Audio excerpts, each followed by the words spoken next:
Hola, muy buenos días. Espero que estén muy bien, animadas y que hayan empezado la jornada del día de hoy con fuerza, con energía y con muchas ganas de salir adelante.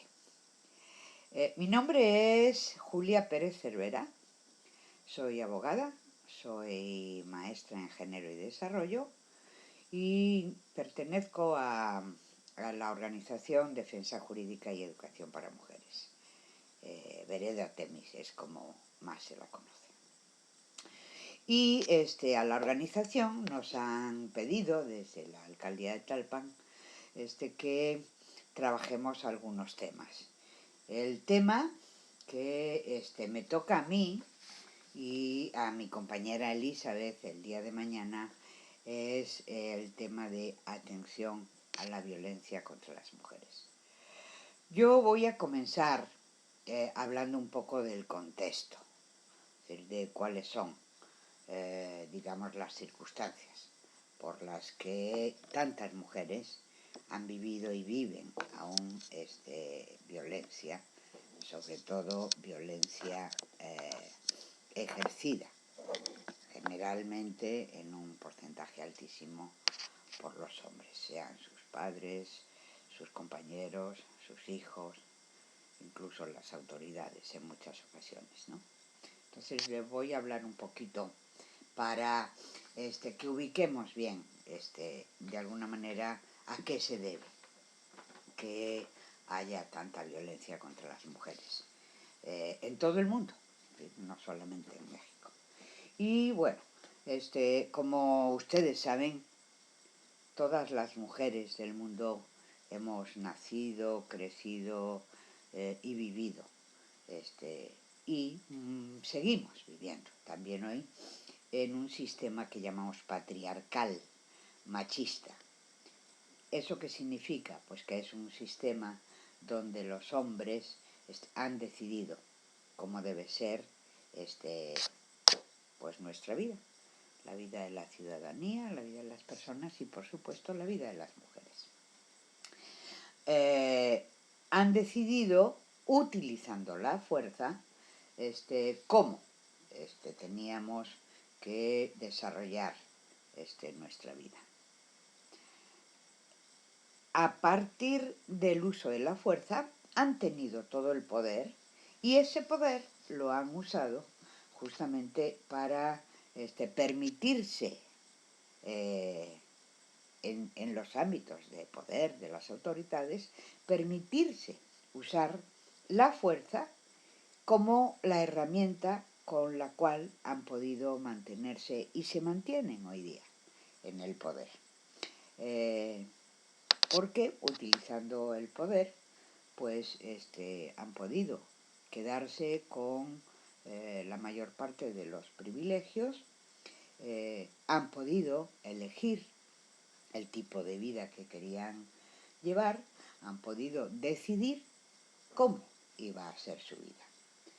Con ese poder han hecho reglas, leyes, códigos, constituciones, normas de conducta y también, que es la parte importante del uso de la fuerza, sancionar y castigar a quienes no cumplieran esas condiciones ventajosas para ellos. Y esas condiciones, sobre todo en el caso que nos ocupa, han sido que las mujeres les sirviéramos, fuéramos sus criadas, sus amantes, fuéramos sus enfermeras, sus madres, las madres de sus hijos, las responsables de que ellos sean felices y de que ellos puedan seguir viviendo con total libertad y haciendo lo que quieren sin que nadie les llamara la atención o sin tener más obligaciones que las que ellos mismos decidían imponerse, que en general han sido bastante pocas. Cuando esas, digamos, condiciones que han puesto a través de los reglamentos, las normas, los códigos, no se cumplen, pues entonces ellos también decidieron que podían castigar y sancionar a quien no las cumpliera, ¿sí? Y por lo tanto, cuando no son felices, cuando no tienen lo que quieren, pues se podía utilizar y siguen utilizando la violencia, la fuerza, para castigar a quien no cumpla sus deseos. En el caso concreto de las mujeres, para castigarnos si no hacemos y somos y decimos las cosas como ellos quieren y si no vivimos como a ellos les parece que debemos vivir. Por ejemplo, bueno, pues se ha permitido durante mucho tiempo que el esposo pegara a su compañera si no le gustaba cómo había quedado la comida. Si la niña chiquita lloraba mientras él tenía que dormir porque era su hora de descanso, si la ropa no estaba lista, si, bueno, no está como las cosas en la casa, como las cosas deben estar según su criterio, y si no está una mujer de acuerdo con lo que dice el presidente del partido, pues también se le sanciona o se le relega, que es otra forma de castigar. Si una mujer quería trabajar, pues y al hombre, al esposo o al padre no le parecía, pues no se le permitía trabajar. Si quería o si quiere, todavía eso es algo que pasa, si quiere interrumpir el embarazo porque tuvo un accidente a la hora de tener relaciones o por si la violaron, pues durante mucho tiempo no se les ha permitido y se les castigaba.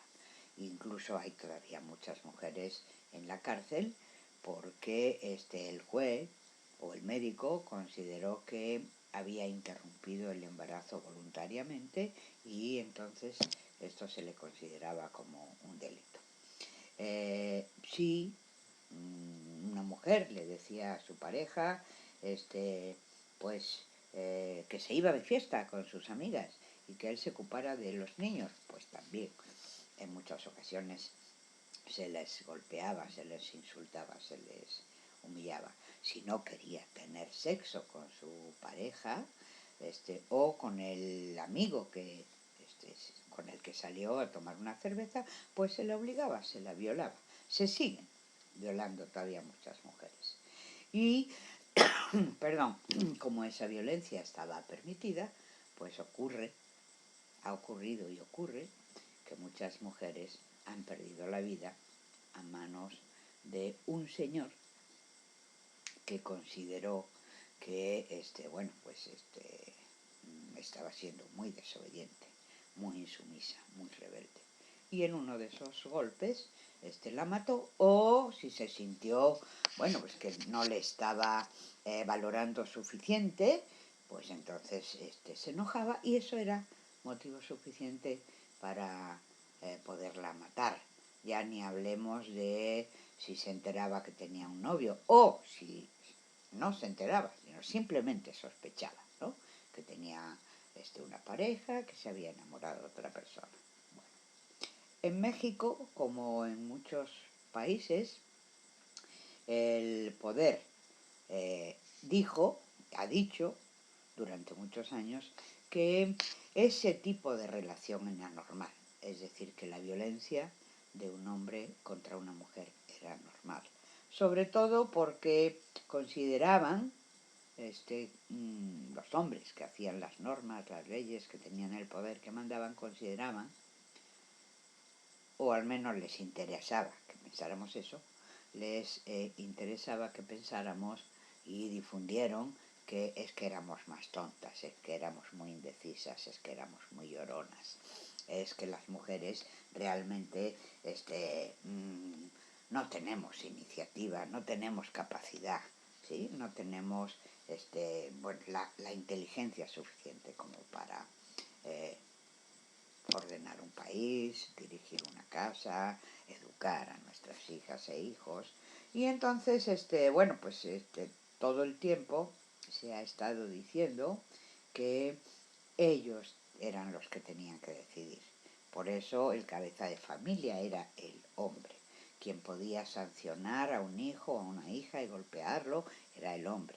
quien podía poner las reglas en la casa era el hombre, el padre, o el esposo, o en caso de que no existiera padre o esposo, el hermano mayor, ¿sí? O incluso el cuñado, ¿no? O sea, se trataba de que el poder, el mandato estuviera en el hombre y que las mujeres obedeciéramos y calláramos y fuéramos pues mujeres tranquilas, que no protestan, dedicadas fundamentalmente a cumplir los deseos de los hombres.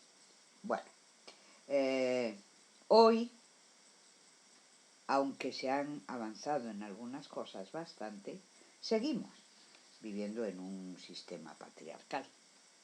Es decir, la mayoría de las autoridades que hoy ordenan el país y la convivencia son hombres.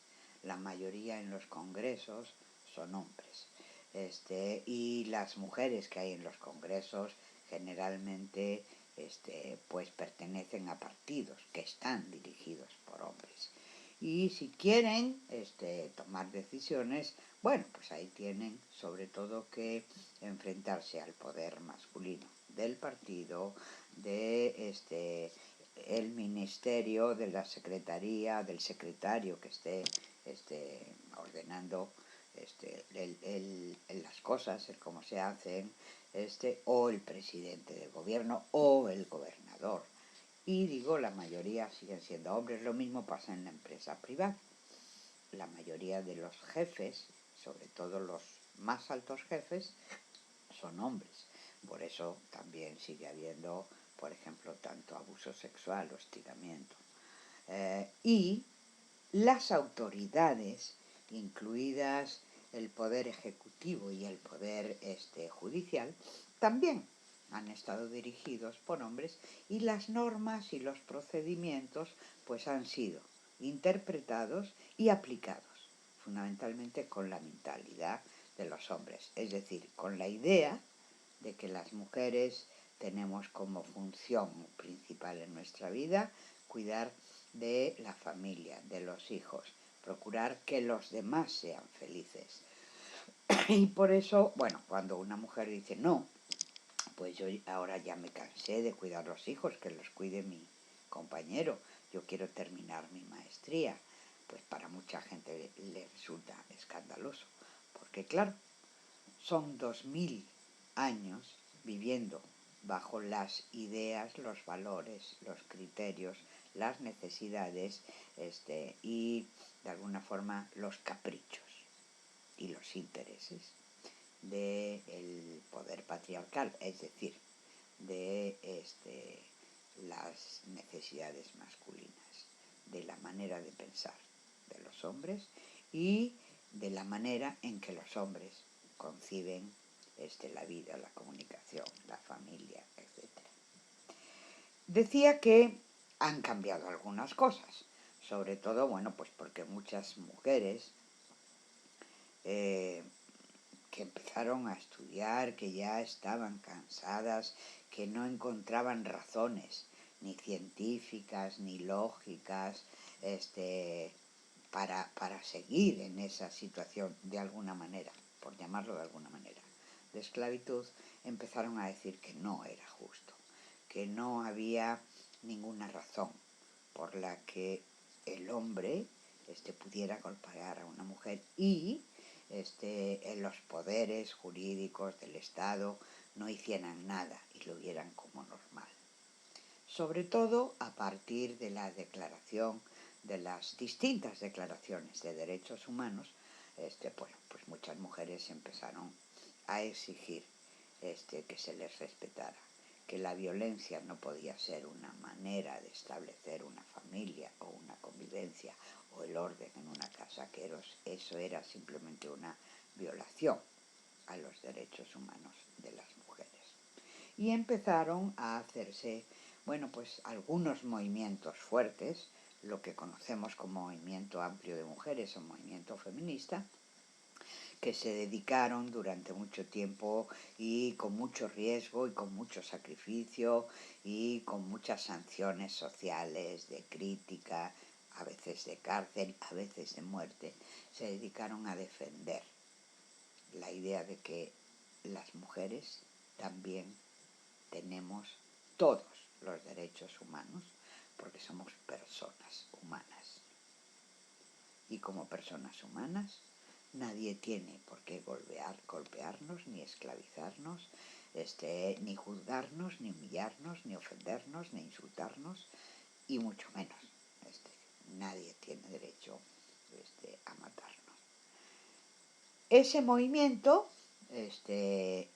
consiguió que, en la Conferencia Internacional de Viena, en 1993, la Corte de La Haya dijera que efectivamente la violencia contra las mujeres era una violación a los derechos humanos de las mujeres y que eso no podía formar parte de ningún Estado de derecho ni de ningún Estado que considerase que el método de convivencia debía ser el respeto a los derechos humanos.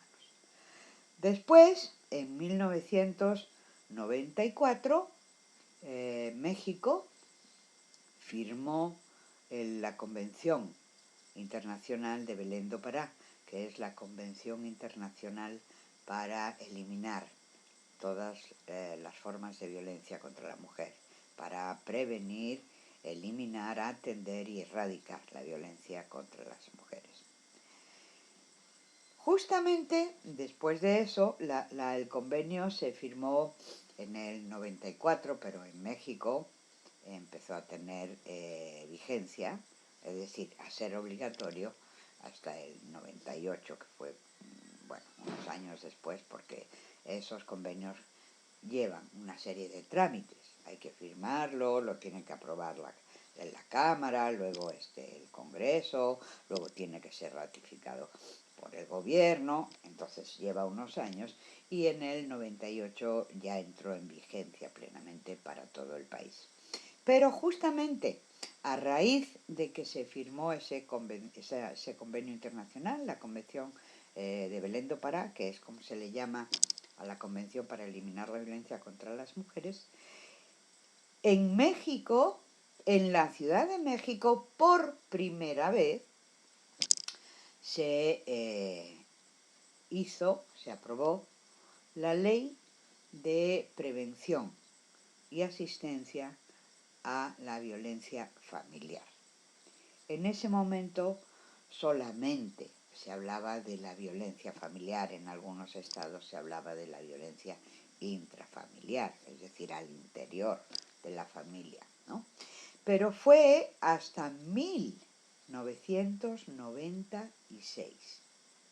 Antes no había en México ninguna ley que dijese que la violencia contra las mujeres no se permitiera, que la violencia contra las mujeres no era natural, que había que atender a las mujeres que fueran víctimas de violencia y sobre todo que había que prevenir la violencia y que había que prohibirla. Eso fue en el 96.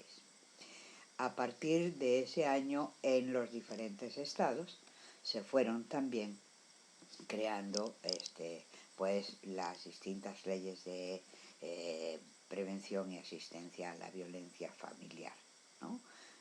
Poco a poco cada estado fue creando su propia ley. Pero el marco en el que aplicaban esas leyes pues era un marco que dependía un poco de las creencias del Congreso en cada estado, ¿no? Así que una de las cosas que hubo que seguir trabajando, sobre todo el movimiento feminista, es en la necesidad de que hubiera una ley general que sirviera de alguna manera de orientación para todo el país. Y por eso, y fíjense muy bien a qué año me voy a referir, por eso en 2007, es decir, hace apenas 13 años, se aprobó la Ley General de Acceso de las Mujeres a una Vida Libre de Violencia, donde además ya se habla no solamente de la violencia física, sino también de otros tipos de violencia que van a ver, me imagino, mañana con mi compañera Elizabeth, la violencia psicológica, la económica y otras muchas formas de violencia que durante mucho tiempo ni siquiera se habían nombrado y por lo tanto no se reconocían como una manera de violentar y de agredir a las mujeres, por ejemplo la violencia patrimonial, ¿no? Bueno, poco a poco el movimiento feminista fue exigiendo que el Estado, el gobierno, los gobiernos en cada uno de los estados, como los responsables principales de garantizar todos los derechos a todas las personas, hicieran leyes, hicieran normas y establecieran servicios para ir eliminando esa lacra contra las mujeres. Lacra que, por cierto, todavía hoy día, en este momento, según INEGI, y depende un poco de los estados, pero bueno, según los datos que ha recopilado INEGI, 7 de cada 10 mujeres han sufrido violencia por parte de los hombres, bien sea su compañero, su novio, su amante, su amigo, un hombre cualquiera de la calle, el dueño de la empresa donde trabaja, el profesor de la universidad. 6 o 7 mujeres de cada 10 son víctimas de violencia machista, de violencia derivada simplemente del poder, del poder masculino y de la fuerza que el poder masculino sigue utilizando, sobre todo para mantener sus privilegios. Bueno, después de que se firmó esa Ley General de Acceso a una Vida Libre de Violencia, que es como la orientación para que cada estado hiciera sus propias leyes, en los distintos estados de la República se hicieron, lo mismo que pasó con la Ley de Asistencia, en el 97, 98, a partir de 2007 cada estado creó su ley de acceso de las mujeres a una vida libre de violencia, ¿sí? Yucatán tiene la suya, la Ciudad de México tiene la suya, Colima tiene la suya, Sonora tiene la suya. Cada estado tiene su propia ley de acceso de las mujeres a una vida libre de violencia. Pero, sin embargo, en México no conseguimos disminuir la violencia. Seguimos teniendo un gran problema porque en lugar de disminuir, la violencia sigue cada día produciéndose, en algunos estados incluso aumentando. Hay estados donde no había mucha violencia, pero por motivos de la pandemia, por motivos de la pobreza, por motivos de las bandas, por un montón de motivos, lo que siempre ha seguido de alguna manera permanente, con miles de excusas, ha sido que las mujeres, lo que las mujeres siguen viviendo es que ellas son las principales víctimas de la violencia machista. Por eso también han surgido movimientos, sobre todo de jóvenes, mujeres jóvenes, que ya están muy cansadas de que, aunque se prohíba, la violencia sigue, de aunque se sancione, la violencia sigue, de aunque esté ya establecido como delito el obligar a una mujer a tener relaciones sexuales, incluso aunque sea su marido, las violaciones siguen. Y ya están muy cansadas, entonces hay movimientos que cada vez son de alguna manera pues más radicales, porque como ustedes saben, los feminicidios, es decir, el asesinato de mujeres simplemente por lo mismo que te daba un golpe, es decir, porque no me gustó cómo vestías, porque te pintaste demasiado, porque no estabas en casa cuando llegué. De la misma manera que se les pega, a veces se las mata. Y por las mismas razones, ¿sí? Porque tienen la fuerza y no tienen realmente una formación, una sensibilización y un mensaje claro de las autoridades de que eso está prohibido, de que eso es delito, de que eso en México no se debe permitir y las autoridades no lo van a permitir. ¿Por qué? A pesar de que está prohibido y de que hay reglas y leyes que dicen que es un delito, sigue habiendo tanta violencia. Pues fundamentalmente porque aunque el movimiento feminista ya y las organizaciones internacionales han dicho que la violencia contra las mujeres supone una humillación, que cualquier tipo de violencia, sea la de no proveer recursos, teniendo la posibilidad de proveerlos, bien sea la de insultar, es una humillación que limita el desarrollo de las mujeres. La violencia contra las mujeres se sigue dando porque el poder patriarcal no tiene como prioridad acabar con ese tipo de lacra, con ese tipo de delitos, con ese tipo de agresiones a los derechos de las mujeres. ¿Y por qué digo que no tiene eso como prioridad? Pues mire, porque es muy sencillo.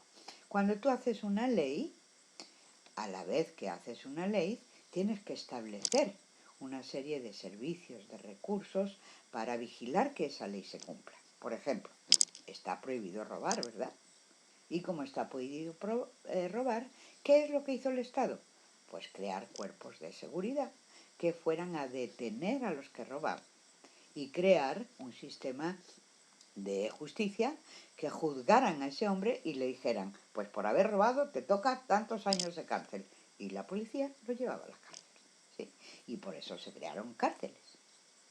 Porque junto con la prohibición, es decir, con la ley que dice está prohibido robar, había que crear unas estructuras que realmente le dieran a la población el mensaje de está prohibido y si lo haces te vamos a sancionar porque no queremos que eso pase. Bueno, pues con la Ley General de Acceso de las Mujeres a una Vida de Violencia, libre de violencia, eso no ha pasado.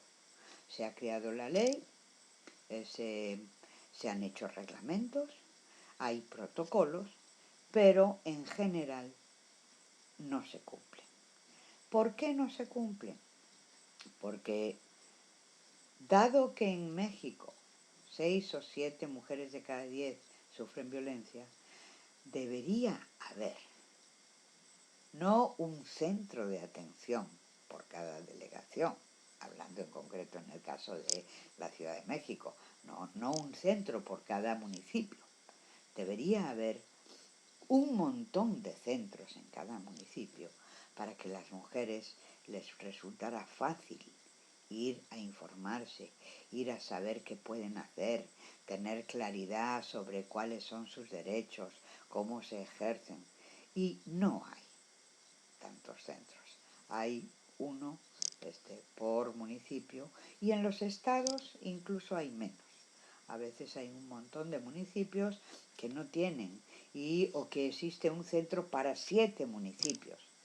Y claro, no todas las mujeres, por esa situación en la que hemos vivido, tienen recursos económicos. No todas las mujeres tienen un trabajo dignamente remunerado. No todas las mujeres tienen la posibilidad de tener dinero para irse de la casa con la que vivía, con su pareja, y alquilarse otra casa. No todas las mujeres tienen acceso a la salud. Sin embargo, siguen siendo las responsables de la salud de toda la familia. Y siguen estando obligadas a vivir donde vive su pareja, a no ser que se divorcie. ¿Sí? Pero incluso el proceso de divorcio implica tener recursos, tener tiempo libre para hablar con tu abogado o tu abogada, informarte bien, tener incluso apoyos psicológicos, terapéuticos, médicos. Y eso la mayor parte de las mujeres todavía no lo tienen. Las mujeres que trabajan remuneradamente, no el trabajo de la casa, que ese nunca nos lo pagan, y es trabajo. Las que trabajan remuneradamente trabajan en lugares donde el salario es muy pequeño, ¿sí? En el trabajo doméstico, en la limpieza o lavando ropa, o en el mercado informal, vendiendo chacharitas, vendiendo tortillas, haciendo comida para vender en la calle, vendiendo ropa de segunda mano, es decir, tienen acceso a muy pocos recursos económicos. Y como el Estado no tiene las políticas públicas necesarias para que la mujer que ha decidido, después de pensarlo mucho, salir de la violencia pueda salir, para que la mujer que ha decidido que ya no quiere seguir viviendo con el agresor pueda tener la posibilidad de acceder a una vivienda, por ejemplo, de baja renta, como no hay políticas públicas donde a las mujeres se les, sobre todo a las que son víctimas de violencia, se les proporcione una, una bolsa de trabajo donde en unos pocos meses pueda realmente encontrar o tener un contrato que le permita, no digo ya el mejor salario, pero un salario digno y que esté segura de que mensualmente va a tener unos ingresos. Como no existen esas políticas públicas, pues entonces muchas mujeres, aunque quieran, no pueden dejar el domicilio familiar o el domicilio conyugal, sobre todo las mujeres que tienen hijos. O no pueden estar seguras porque son jóvenes, están estudiando, su novio las golpea, pero no tienen la posibilidad de irse a otro estado. O no es fácil ir al Ministerio Público y denunciar que tu novio te pega, porque lo que a veces dicen en el Ministerio Público es deja a tu novio. O sea, esa es como toda su alternativa. Y todas sabemos que a veces, cuando le dices al novio o al marido te voy a dejar, lo que suele ocurrir es que aumenta la violencia. Te persiguen, te acosan, te amenazan. Y las instituciones públicas no tienen a los servidores públicos. Hablo, por ejemplo, de policía de investigación, suficientes ministerios públicos, suficientes policía municipal, suficientes centros de atención psicológica. No tienen los servicios necesarios para que una mujer con tranquilidad, con seguridad, sin miedo, pueda realmente denunciar esa violencia o demandar el divorcio sin temor a vivir más violencia. Por eso, muchas mujeres aún no se atreven a denunciar. Y por eso las que se atreven a denunciar, cuando se les pide, sin tomar en cuenta sus horarios, que vayan a una audiencia, a otra audiencia, que presenten otro documento, que presenten copias certificadas y se ven que no tienen posibilidad de hacerlo, dejan los procesos a medias. Y claro, cuando dejan los procesos a medias, lo que suele ocurrir es que el agresor se ríe en su cara, se hace más bravuco, se envalentona y somete a la mujer a una mayor violencia. Y somete a la mujer a una mayor violencia y somete a los hijos y a las hijas a una convivencia violenta, donde los niños y las niñas están aprendiendo que dentro de la familia la violencia sigue siendo normal y crecen con esa idea, ¿sí? Por lo tanto, cuando ellos se encuentren también con una pareja violenta, lo que van a pensar es que así es, así ha sido siempre y así va a seguir siendo. Hay un problema muy serio en México y esto forma parte del contexto que las mujeres tenemos que trabajar para que cambie, y es que faltan políticas públicas que ayuden a que tanto la ley de acceso de las mujeres a una vida libre de violencia como el derecho a tener un trabajo dignamente remunerado, como el derecho a seguir estudiando aunque tengas 50 años, sea algo posible, real, viable, factible, ¿sí? Pero sobre todo faltan unas políticas públicas que realmente tomen medidas a favor de las mujeres víctimas de violencia y contra los agresores. Normalmente siempre se cuestiona a la mujer, ¿no? ¿Y por qué sigues aguantando? ¿Pero por qué no te vas de la casa? ¿Pero por qué no denuncias? Y pocas veces se le pregunta a las autoridades, oigan, ¿por qué a los agresores en el momento que ustedes reciben una denuncia no los sacan del domicilio familiar y los llevan a un centro de rehabilitación, en lugar de sacar a la mujer y a los hijos de la casa y llevarla a un refugio por un tiempito, por 3 meses, ¿sí? Que está bien, o sea, si la mujer tiene en riesgo su vida, está bien que el Estado inmediatamente las proteja y las meta en un refugio, pero las protege por 3 meses, por 4 meses. Después de esos 4 meses, ¿a dónde va? Muchas veces a la casa del agresor. Y por eso es por lo que también muchas veces nos acusan de que no tiene sentido que nos atiendan si al final volvemos con quien nos golpea o con quien nos humilla. Claro, porque las políticas públicas no han creado los servicios y las condiciones y las instituciones que garanticen realmente que la mujer que no quiere vivir en violencia pueda tener una alternativa. Por eso es muy importante que tomemos conciencia de por qué hoy tantas mujeres siguen viviendo violencia. Es decir, el poder patriarcal sigue sin darle importancia a ese tema, ni al de la violencia contra las mujeres ni al de la violencia contra menores, ¿sí? Sigue poniendo muy pocos recursos y hacen falta muchos recursos humanos, muchos abogados, abogadas, psicólogas infantiles, a trabajadoras sociales, pedagogas, que ayuden a crear las condiciones para que las familias tengan otra forma de convivencia. Y sobre todo, necesitamos una política clara para que a los agresores sea a los que se castigue, sea a los que se les saque del domicilio conyugal. Que se les permita trabajar, no hay problema, pero que saliendo del trabajo vayan a un centro a reeducarse. Vayan a un centro donde van a tomar atención psicológica, terapias, y cuando el terapeuta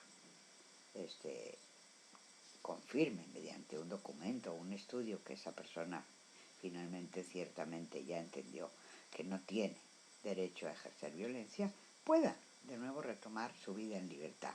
Pero inicialmente a quien se le debe restringir la libertad es al agresor. Lo mismo que a quien se encarcela es al ladrón, no a quien ha sido robado, ¿sí? O lo mismo que a quien se encarcela es al que ha cometido un fraude, no a la persona que ha sido víctima de fraude. Pues con el tema de violencia debemos exigir lo mismo. Y debemos exigirlo justamente para que este movimiento de mujeres jóvenes que está surgiendo sienta que hay un movimiento amplio de mujeres, no se sientan solas y en la necesidad de ser radicales y muy exigentes, sino para que sientan la fuerza de todas las mujeres. ¿Por qué? Les voy a decir que como nosotras somos las víctimas, nosotras somos las principales interesadas en que la violencia machista, patriarcal, termine. La están sufriendo también nuestros hijos e hijas, esos que decimos que queremos tanto. Pues para que esos hijos e hijas no sean víctimas de violencia mañana, también tenemos como una de nuestras responsabilidades y un derecho conseguir que en México la violencia contra las mujeres disminuya, por lo menos disminuya. Y para eso tenemos que ser mucho más exigentes con los poderes públicos, con el poder ejecutivo, con el poder legislativo, con los poderes judiciales, con nuestros alcaldes, con las personas que tienen la posibilidad de dedicar dinero para que haya suficientes espacios de atención, para que haya suficientes profesionales que puedan acompañar a las mujeres que finalmente en un acto de valentía han decidido denunciar la violencia y terminar con ese modo de vida, puedan realmente conseguirlo, puedan vivir tranquilas, seguras y en algún tiempo, no muy lejano, también puedan ser felices, que es otro de los derechos a los que las mujeres generalmente nos vemos muy, muy relegadas y casi ni nos atrevemos a veces a decir que tenemos derecho a gozar y a ser felices, pero ese es un derecho que corresponde a todas las personas y por lo tanto también nos corresponde. Bueno, yo espero que con esta introducción después ya se pueda trabajar un poco más en los distintos tipos de violencia, porque es importante que identifiquemos de qué tipo de violencia estamos siendo víctimas, para poder ver entonces cómo rompemos esa dinámica y cómo emprendemos el camino de la felicidad, que no es otro que el camino de la libertad. Muy buen día a todas. Ojalá que esta pequeña charla les sirva y pues como mujeres nos vamos a ver en el camino. Que estén muy bien. Muchas gracias y hasta siempre.